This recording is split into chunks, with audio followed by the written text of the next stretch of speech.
बिस्मिल्लाहिर्रहमानिर्रहीम। अस्सलामु अलैकुम। हर रोज़ नई वीडियो के लिए चैनल को सब्सक्राइब कर लें और साथ लगे हुए बेल आइकन को दबाकर ऑल की ऑप्शन को सिलेक्ट करें ताकि हर नई वीडियो की अपडेट आपको मिलती रहे। हज़रत अबू तलहा रज़ियल्लाहु ताला अन्हु एक मर्तबा अपने बाग में नमाज पढ़ रहे थे। एक परिंदा उड़कर वहां आया। आपका बाग चूंकि गुंजान था, इसीलिए उसको जल्दी बाहर जाने का रास्ता ना मिला। कभी इस तरफ तो कभी इस तरफ वो उड़ता रहा और निकलने का रास्ता ढूंढता रहा। आपकी निगाह उस परिंदे पर पड़ी और इस मंजर की वजह से उधर ख्याल गया और निगाह उस परिंदे के साथ फिरती रही। अचानक नमाज का ख्याल आया तो सोचने लगे कि कौन सी रकत है। वो निहायत परेशान हुए कि इस बात की वजह से यह मुसीबत पेश आई और नमाज में भूल हुई।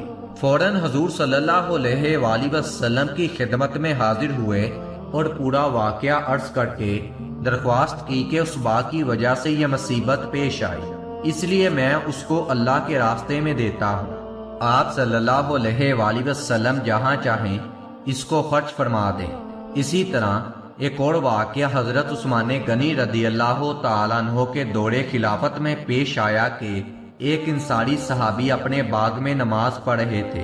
उस वक्त खजूरें पकने का जमाना शबाब पर था और खजूरों के खोशे बोझ और कसरत से झुके पड़े थे।